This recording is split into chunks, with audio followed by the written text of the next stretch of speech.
ഉന്നക്കായെ നീ എന്നെ കാത്തു, ഞാൻ നിന്നെ കാത്തു, നമ്മൾ രണ്ടാളെയും പടച്ചോൻ കാത്തു. ചെറിയ പൊള്ളലൊക്കെ ഉണ്ടാവും, എനിക്ക് പൊള്ളാത്ത നോക്കണ്ട. പിക്ചർ അബീബി ബാക്കി ഭായ്.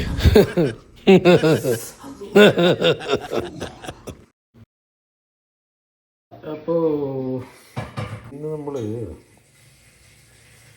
നല്ല ഉന്നക്കായി പഴം കാണുമ്പോൾ അതാ ഓർമ്മ വരും. നല്ല പാകത്തിലുള്ള കണ്ട ഈ ഫസ്റ്റ് കാണുന്ന പഴം പോലത്തെ ആ പാകത്തിലുള്ള സാധനം. അത്ര കുറച്ചധികം വേപ്പുണ്ടാകുമ്പോൾ അത്ര ഗുണം കിട്ടില്ല. ഇന്ന് എന്തായാലും ഉന്നക്കായിയുടെ ഒരു ദിവസമാണ്. പഴങ്ങളിൽ സന്തോഷിക്കൂ. ഏറ്റവും ഇഷ്ടപ്പെട്ട വിഭവം. ഇപ്പോൾ പഴം ഇത് നല്ല പാകത്തിലാണ് ഇങ്ങനെ കട്ട് ചെയ്ത്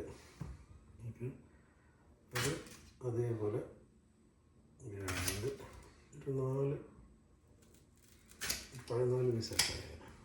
ഓക്കെ, അപ്പം ഉന്നക്കായയുടെ പ്രിപ്പറേഷനാണ്. നമ്മൾ ആ പഴം ഒന്ന് ആവിയിൽ വേവിക്കുകയാണ്. അതൊരു ഭാഗത്ത് തളരട്ടെ. അതിന് കഴിഞ്ഞ് കുറച്ച് തേങ്ങ എടുത്ത് വെച്ചിട്ടുണ്ട്. നമുക്ക് കുറച്ച് പഞ്ചസാര, ഇതിനാവശ്യമായിട്ടുള്ള ഷുഗർ ആഡ് ചെയ്യണം. ഓക്കെ,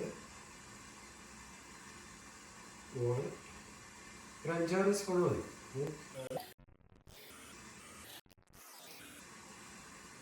ഒരു 6 സ്പൂൺ എത്ര മതിയോ?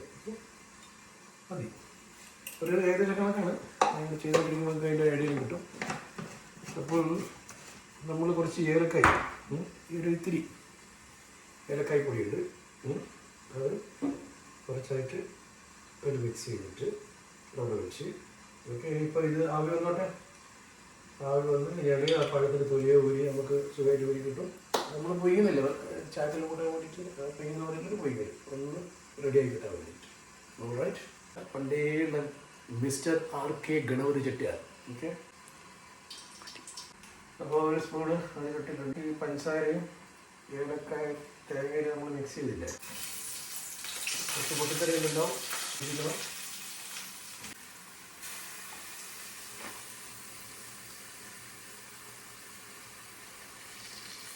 തേങ്ങ ഒന്ന് വറുത്ത് വരണം. അപ്പുറത്ത് പൊയ്യ വരുമ്പോൾ ഇവിടെ തേങ്ങയും നമ്മുടെ ഏലക്കായ്പ്പൊടിയും പഞ്ചസാരയും ചേർത്ത മിശ്രിതം നമുക്കൊന്ന് വറുത്തെടുക്കണം. ഈ ഫ്രിഡ്ജിലൊക്കെ വെച്ചുകൊണ്ട് ഒന്ന് കട്ടി എടുക്കുന്നത് അതിനെ ഒന്ന് പൊടച്ച് അതിനൊന്ന് വറുത്തെടുക്കാം. ഓക്കെ, അപ്പോൾ നമ്മുടെ തേങ്ങ ഇങ്ങനെ വറന്ന് വരുന്നുണ്ട്. ഒരു light red colour, golden colour ആയിട്ടുണ്ട്. കുറച്ചുകൂടി ഒന്ന്, ഇച്ചിരി കൂടി ഒന്ന് വറന്ന് വരണം. നല്ല ഒരു ബ്രൗൺ കളർ തന്നെ വരണം. ഗോൾഡൻ ബ്രൗൺ വന്നു കഴിഞ്ഞാലാണ് നമ്മളിത് ഫില്ല് ചെയ്യുക. ഈ ആവി വന്നു കഴിഞ്ഞാൽ ആവി വരുന്നുണ്ട്. ഏതായിരിക്കും? പഴങ്ങളെ തേങ്ങകളെ. നമ്മളെ പറമ്പിലുള്ള വാഴയിൽ നിന്ന് വരുന്ന വാഴപ്പഴവും തെങ്ങിൽ നിന്ന് വരുന്ന തേങ്ങയും എവിടെയും പോണ്ട, പഞ്ചസാര മാത്രമേ നമ്മൾ പുറത്ത് മേടിക്കണ്ടുള്ളൂ. ഓക്കെ, ഏലക്കായ നിങ്ങൾ നട്ടാൽ മതി വീട്ടിൽ. ഓക്കെ, മതിയാവും. അപ്പോൾ തേങ്ങ ഫില്ലിങ്ങിന്, ഉന്നക്കായിലേക്കുള്ള ഫില്ലിങ്ങിൻ്റെ തേങ്ങ റെഡി ആയിട്ടുണ്ട്. ഈ ഓഫാക്കി നോക്കാം എന്തായി ആവികൾ എന്തായിരുന്നു. ഏകദേശം ആയിട്ടുണ്ട്. ഇതിനൊന്ന് അരച്ചെടുക്കണം നമുക്ക്. മിക്സ് ചെയ്ത് പഴത്തിൽ തോലെല്ലാം ഒഴിവാക്കിയിട്ട്. ഓക്കെ, എന്നിട്ട് നമ്മൾ കാണുമ്പോൾ നേരത്തെ ഫില്ല് ചെയ്ത് നേരത്തെ വറുത്ത് വെച്ച തേങ്ങ പണ്ടം ആ ഒരു ഉന്നക്കായ് രൂപത്തിലാക്കി അതിൽ ഫില്ല് ചെയ്യണം. ഓക്കെ, പറയാം, കാണാം. ഓക്കെ, നെക്സ്റ്റ് നമുക്ക് ഇത് പാകത്തിലായിട്ടുണ്ട്. മൂടി തുറക്ക്, ശ്രദ്ധിക്കണം. ആവിയിൽ വെന്തതാണ്. അപ്പോൾ നമുക്ക് കത്തിയോടെ ഇങ്ങനെ കുത്തിയെടുത്താൽ മതി. അതിന് നെക്സ്റ്റ് സ്റ്റെപ്പ് പറഞ്ഞുതരാം.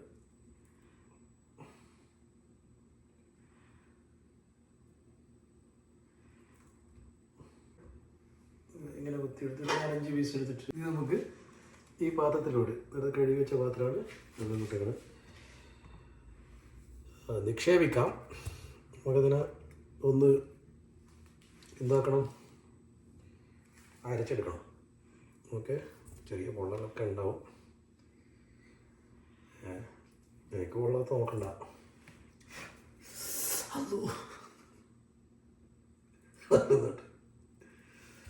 ഓക്കെ,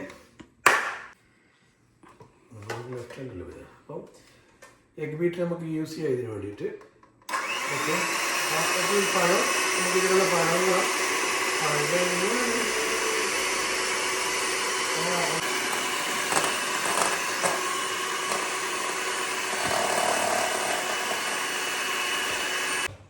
അപ്പോൾ ഇങ്ങനെ അരച്ച് കഴിഞ്ഞിട്ടുണ്ട് നമ്മൾ.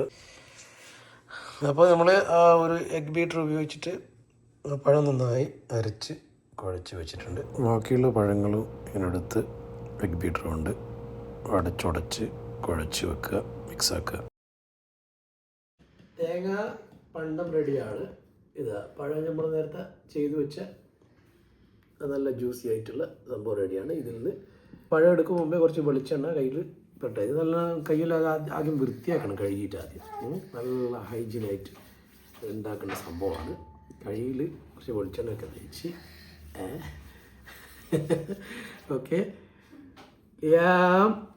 കുറച്ച് ഒരു ഉരുള എടുത്തിട്ട് നമുക്കിതിനെ ഒരു പരുവത്തിൽ ഇങ്ങനെ പരത്തിയിട്ട് ഇതിലോട്ട് നമ്മൾ ഇതിങ്ങനെ ചെയ്തിട്ട് ഇതിലോട്ടാണ് നമ്മൾ ഈ തേങ്ങാപ്പണ്ടം ഫില്ല് ചെയ്യേണ്ടത്. ഓക്കെ, ഇങ്ങനെ പരത്തി നമുക്ക് ഈ ഒരു പപ്പട, ചെറിയൊരു പപ്പട റൗട്ടിൽ വന്നു കഴിഞ്ഞാൽ നമുക്ക് ഇതിൽ നിന്ന് ഓക്കെ ഈ ഒരു പണ്ടാരം ഇതിലടക്കുക. പണ്ടം ഓക്കെ, പണ്ടം വെച്ചിട്ട് അതിനെ ഒന്ന് ഫില്ല് ചെയ്യാൻ വേണ്ടി സെൻറ്ററിലോട്ട് അടുപ്പിക്കണം. ഇങ്ങനെ അപ്പോൾ നമുക്കിടുന്ന് സൈഡിൽ നിന്ന് ഇങ്ങനെ ഫോൾഡ് ചെയ്യാൻ വേണ്ടിയിട്ടുള്ളൊരു ഗ്യാപ്പ് കിട്ടും. ഇതിപ്പോൾ ഓപ്പോസിറ്റ് സൈഡിലും അതേപോലെ ഇങ്ങോട്ട് മടക്കിയിട്ട് അപ്പോൾ ഇങ്ങനെ ഇതാക്കി ഇങ്ങനെ കുറച്ച് രണ്ട് സൈഡും ഫില്ല് ചെയ്തിട്ട് എന്നിട്ട് നമ്മളതിനെ ഒരു ഉന്നം കായില്ല, ഉന്നയില്ല, നമ്മൾ പണ്ട് കാലത്ത് കടക്കാണിക്കാൻ ഉപയോഗിക്കുന്ന ഉന്നം, അതിൻ്റെ ഒരു കായുണ്ട്. ആ ഉന്നക്കായ രൂപത്തിലാക്കുന്നതാണ് ഉന്നക്കായ എന്ന് നമ്മൾ കണ്ണൂർ ജില്ലയിൽ പറയുന്നത്. കൂർമനാക്ക്, ഈ സൈഡിൽ കൂർമനാക്ക്. എന്നിട്ട് ഇങ്ങനെ ഒരു പരുവത്തിലാക്കി കഴിഞ്ഞാൽ ഇതാണ് ശരിയായ ഉന്നക്കായ, തലശ്ശേരി ഉന്നക്കായ. അപ്പോൾ ഇതിപ്പോൾ കുറച്ച് വെളിച്ചെണ്ണയും കൂടി നമുക്കൊന്ന് മിനുങ്ങി കിട്ടാൻ വേണ്ടിയിട്ട് അതിൻ്റെ മുകളിൽ ഇങ്ങനെ തട്ടി കൊടുക്കുക. അപ്പോൾ കുറച്ചുകൂടി ഒരു തിളക്കം ഉണ്ടാവും. ഇതിങ്ങനെ നിങ്ങൾ കണ്ടിട്ടുണ്ടാവും പണ്ട് നമ്മളെ തെരുവിൽ പിന്നെ ഈ നെയ്യാൻ വേണ്ടിയിട്ട് നൂലിങ്ങനെ കോർത്തിട്ട് അതിൽ ഇടുന്ന ഒരു സാധനമുണ്ട്. ഓക്കെ, ആ ചക്ക പോലത്തെ ഒരു സംഭവമായിട്ട് മാറും. അത് ചക്ക രൂപത്തിലാക്കിയിട്ടുള്ള ഒരു ഹെൽത്തി, നമ്മുടെ പറമ്പിൽ നിന്ന് ഉണ്ടാക്കുന്ന പഴവും പറമ്പിൽ നിന്ന് ഓട്ടോമാറ്റിക്കായിട്ട് വരുന്ന തേങ്ങയും ചേർത്ത് ഇച്ചിരി പഞ്ചസാരയും കൂടി ചേർത്തിട്ടുണ്ടാക്കുന്നത് ഒരു നല്ലൊരു വിഭവമാണ്. നോമ്പ് കാലത്ത് ഉപയോഗിക്കാം, ഏത് കാലത്ത് ഉപയോഗിക്കാം. ചെറിയ സിമ്പിളാണ്, പക്ഷെ പവർഫുള്ളാണ്. ഇത് എണ്ണയിലിട്ടിട്ട് ഫ്രൈ ചെയ്തെടുത്താൽ മതി. ഒരു ഗോൾഡൻ കളറിലേക്ക് വന്നു കഴിഞ്ഞാൽ ഇങ്ങെടുക്കുക. നല്ല ചായൻ്റെ ഒപ്പം കൂട്ടുക, വളരെ അടിപൊളി വിഭവമാണ്.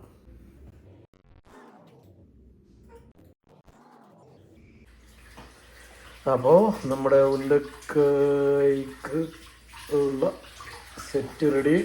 എനിക്ക് ഏറ്റവും പ്രിയപ്പെട്ട ഉന്നക്കായ റെഡി. എല്ലാവർക്കും ഇഷ്ടപ്പെടും, എല്ലാം ട്രൈ ചെയ്യണം. ഇഷ്ടപ്പെട്ടാൽ എല്ലാവരും സബ്സ്ക്രൈബ് ചെയ്യുക, വാച്ച് ചെയ്യുക, വിജയിപ്പിക്കുക. അടുത്ത കാലത്തൊന്നും ഇത്ര നല്ല ഉന്നക്കായി, അതായത് പുറം ഭാഗം നല്ല ക്രിസ്പി ആണെങ്കിൽ ഉള്ളിൽ ഭയങ്കര സോഫ്റ്റാണ്. ഓക്കെ ഓക്കെ, അതാണ് ഇതിൻ്റെ ഒരു പ്രത്യേകത. നല്ല മനസ്സ് പോലെ അല്ലേ, നല്ല ടേസ്റ്റ് ഉണ്ട്. അതെ, അതായത് പുറമേ നിന്ന് കാണാൻ ചില ആൾക്കാരുണ്ടാണെങ്കിലും ഉള്ളിൽ ഭയങ്കര നല്ല മനസ്സല്ല, അതെല്ലാം പോലെ. അതാണ് ഇതിൻ്റെ ഒരു പറയാനുള്ളത്. ഓക്കെ, നല്ല മനസ്സില്ല ഉന്നക്കായി.